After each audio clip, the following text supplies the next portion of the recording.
discuss today's topic for the woman or the mom that is trying to decide whether or not she should primarily be at home or go back to work full-time, and just kind of give my perspective on the pros and cons of both. As a realtor, I make my own schedule. So I have really busy seasons where I feel like I can really relate to those who work full-time, even though I'm not going to a 9 to 5. And then I have very slow seasons, like right now around the holidays, where my schedule is pretty open. So I feel like I have a unique perspective on both, even though I've never had to drop my child off and go to a 9 to 5. I've never had to do that. So full disclaimer, that has never been my life, but I still think it's worth sharing some of the pros and cons that I have personally experienced as a mom. I'm going to start with one of each. I think that'll be a good balance, a positive and negative, a positive and negative. So the positive, the first one, it kind of goes without saying, you're not missing anything. You know, I've never had to experience, he took his first steps, he said this, he said that. Like, I have been able to witness all of that, and I'm very grateful for that. I know that's something a lot of my friends who work 9 to 5 have struggled with. He took his first steps with someone else. So that's obviously a positive. You are going to be there for those bigger moments. That's a positive in my eyes. Now, one of the negatives, being at home, a lot of my friends work. They go to a 9 to 5. They have booming careers. Both of my sisters have careers where they're climbing up the ladder. So it's very lonely. That is something I didn't expect. I never really understood that. If someone did mention it to me, I would be like, oh, that won't be me. It is very lonely. It's almost like being retired. I hate even comparing it to that, but because your day is kind of more fluid and we're going to the library and you're kind of looking for things to do, other people aren't. They're going to work and they're busy, and you know, it can be very alienating feeling. So that's something I would want to warn someone of. You're going to be alone with your child a lot, and other moms at play dates or the library or story times, you kind of get to know them, but a lot of them are grandmoms that are taking Tuesdays and Thursdays, or they're nannies. Wonderful people, but my son is 2.5 now. I'm not quite at the stage where we're bonding over soccer practice with another mom, another soccer mom. Like, I'm not at that yet because he is so young, so it can be alienating for me. Maybe that's just me, but that's one of the negatives for me. Back to positives. Bonding is like, well, duh, yeah, you're spending more time with him, but it's more than bonding. I don't even know that that's the right word. You get to witness and learn what makes your child tick, what makes them happy, what makes them anxious, what they do like, what they don't like. Like, you really learn what makes them them. For example, I know at story time when we're putting back the shakers, and when he turns around and there's all these kids, he gets very overwhelmed. You know, like it's overwhelming for him, for a ton of kids. I say this because if he spends the day with one of my parents, they might be like, he freaked out at the library. Well, were there a ton of kids coming at him? Like, you can kind of anticipate a meltdown or understand what's bothering them more because you witness it every day. Like, oh, here, like, let's see how he does with this. He doesn't usually like it. You learn what makes them tick. Another negative. This one's tough. This one I have struggled with. And I did see something on Instagram where it said being a stay-at-home mom can be tough for high achievers. And I hate that phrase, high achiever. I'm a high reacher. I pride myself in what I've accomplished. You know, I've always done this, and I passed my real estate license on the first try. Like, I put my accomplishments. That's like what makes me stand tall. So in motherhood, especially being a stay-at-home mom, but motherhood in general, we're all kind of winging it. So you kind of go to bed every day like, did I do a good job? Like, it's like the first month of a new job where you're like, did I do right? Like, did I do that right? Am I good at this? You know, it's just this like nebulous, like uncomfortable.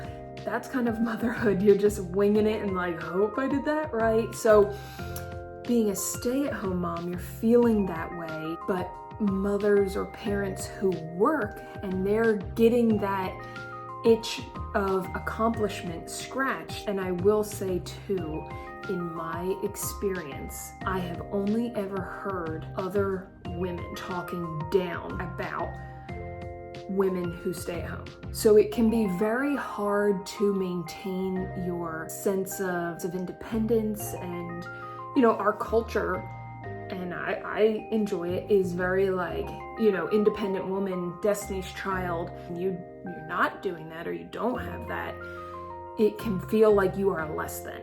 That's been my experience. I have really had to psych myself up and give myself pats on the back. And thank God I have a husband who is like, your job is harder than mine. He kind of gives me my accolades for handling him. And if he has a meltdown on a Saturday when my husband's like in it with me, he's like, how do you do that? And that kind of makes you feel like, you just part of the job. But when it is, you hear other women like, but she doesn't work, or she's just at home. It is degrading. And I've been told so many times, you're so lucky. You're so lucky you get to stay home. You're so lucky. And I'm very lucky. But it was also a choice I made. My career has taken a back burner, which that's a choice. I don't have the freedom mentally. My husband is always, it's our money, but mentally I'm spending my husband's money. That's not how it is. That's not how my husband sees it. It's not how I see it, but it's hard when I've always been independent and self-sufficient to rely on that. It's tough, it's a choice, it's a sacrifice, it's a risk to do this. So it always kind of rubs me a little bit the wrong way when it's like luck. Not many see it as a choice, Number 3 positive, and this is gonna sound silly, but when you are at home, like right now, he's not napping. I don't have a meeting. I don't have, a call scheduled. I am able to have a simpler, slower day-to-day for him and for me. I am not like, oh my God, you need to nap. If you don't nap now, when I drop you off here, and not saying that all working mothers live their life that way, but by primarily being at home, I can have a simpler, slower day, week, life, etc. Maybe I should have done these positive and negative, but hopefully you can follow along. I think most people pride themselves on being competent, of getting the hang of something quick and then doing everything I can to become an expert at that thing. If I'm trained on something at a job and I do it right, and then I screw it up, I'm like, oh, it gets at you. It feels good to be competent at something and feel like you're bettering and bettering and bettering. With motherhood, the minute you think you have it down, it changes. So that lack of competency of like, I'm good at my job, the confidence that comes with like, I know what I'm doing. I've been doing this for 2 years.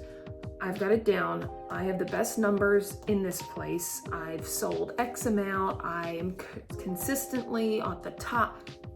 It's gone. There is none of that in motherhood. You're winging it. You don't know. Am I doing this right? Was that the right decision? Was that what I should have said?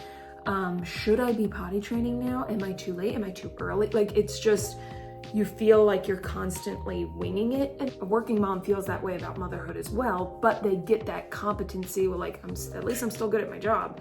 They get that itch scratched at work.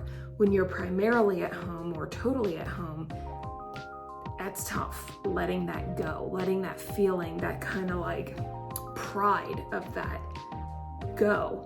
It's very strange to not have that when you've had it your whole life and you kind of put that into your DNA. Like, that's who I am. I know what I'm doing. To be like, I don't know what I'm doing every day is tough. Number 4, positive about being stay-at-home mom.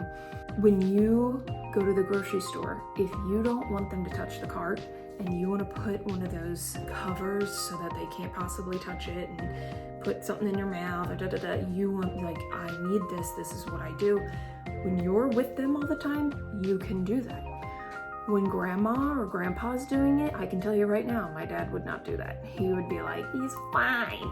So, organic berries, I only want him having it. I've heard things of friends, and it's happened to me too, and luckily it hasn't been a total disaster, but they're not giving them the food that I packed. They're not giving them the organic crackers that I spend $15 on. You know, they're giving them Ritz. You know, you don't have that control when you essentially outsourcing lunch to a nanny, a parent, a school, a daycare. It's not the end of the world, you know, but it is a nice positive when you are at home. So that's something to put in the positive bucket for me. 4 is the biggest, most obvious, I think, or most talked about struggle, your loss of self when you are primarily staying at home. For me personally, I struggled with this very early on, postpartum, and it's still a constant struggle. For example, going into Banana Republic, and I saw this is so silly, Sloan pants. They're called Sloan pants. They're like skinny work pants that I wore all the time. And that was like my uniform, like a skinny black pant, which is probably so out of style now, but a blouse, heels, a blazer, like that was the uniform for me when I worked at a CPA firm, when I worked in real estate, you know, that was what I wore every day. And I was just looking at them and I'm like, wow, I would not buy anything in this store right now, because why would I wear that? Why would I wear Sloan pants to the library? You know, it's just not my life right now. And my husband's like, you see anything? And I said, just the uniform of the Barb of the past. And he's like, oh my God. And I was kidding, but part of me wasn't. You know what I mean? Part of me was like, wow, there she is. It's tough to let that go. And what you used to do and what you used to wear. I went through a phase where now I'm on the other side of it. I feel better about it, but it's also because he's 2 and can stand there or sit there and read a book while I put on makeup. But I went through a period where I was like, what's the point? What's the point? Perfume? Why? It's very easy to kind of get in the quicksand of, I guess I'll just wear leggings. I guess I'll just wear these sweatpants. Like, I'm not going anywhere. And that is scary. For me, at least, that can be extremely scary. But that is something to look out for. Like, you're not going to be your same self. You know, I know people struggle with just working from home. They don't get dressed up. They miss people. It's the same thing. You don't have that cup of coffee, the water cooler talk, talking to adults. So, you know, if you pride yourself in being really funny, or you pride yourself in fashion, or, you know, that's who I am. My nails are always done. Why would you do? I mean, you should, and you still can, but like, there is a little voice in your head that's like, get my nails done for what? You have to like combat that. This is probably can be perceived negatively, but I don't care. It's how I like it. It's how I would like it if I lived alone. I'll just say it. You have more control over your house when you are home. You can chuck in a load of laundry. You can load the dishwasher as you go. I don't know how women who work, my previous job before getting in real estate full-time up here in PA was 40 minutes away, and my hours were 8:30 to 5:30.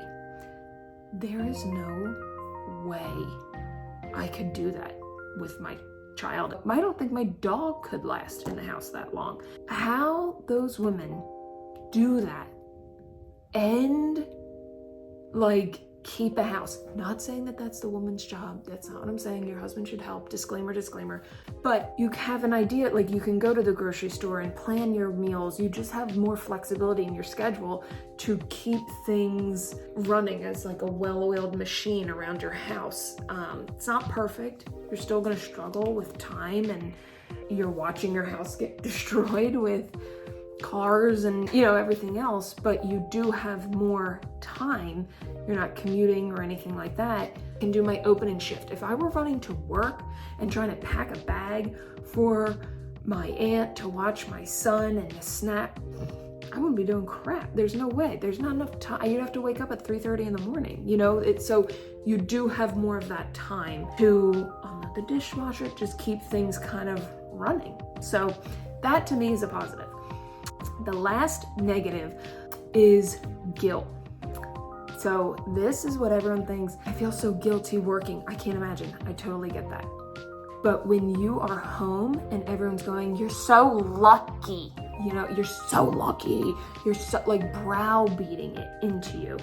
And then you're like, gosh, I just don't feel like myself. And, gosh, it's kind of lonely. And I kind of feel like people look down on me for doing this. And you feel guilty. You're like, God, okay, I'm so fortunate to be here. And I've had those cries with my husband like this. I'm so lucky to be doing this, and I love this, and I wouldn't trade it for the world, but I don't feel myself. I don't feel like I'm accomplishing, like I'm growing as a person. Like the guilt of feeling the negatives is another like it's kind of like a vicious cycle where you're just like, oh my God, I feel bad, but I should feel good, but I feel bad. And now I feel bad about feeling bad because so many go to work and take the train and where I don't. So I should just shut up because I don't have to do that. And you beat yourself up for feeling. So that can be tough.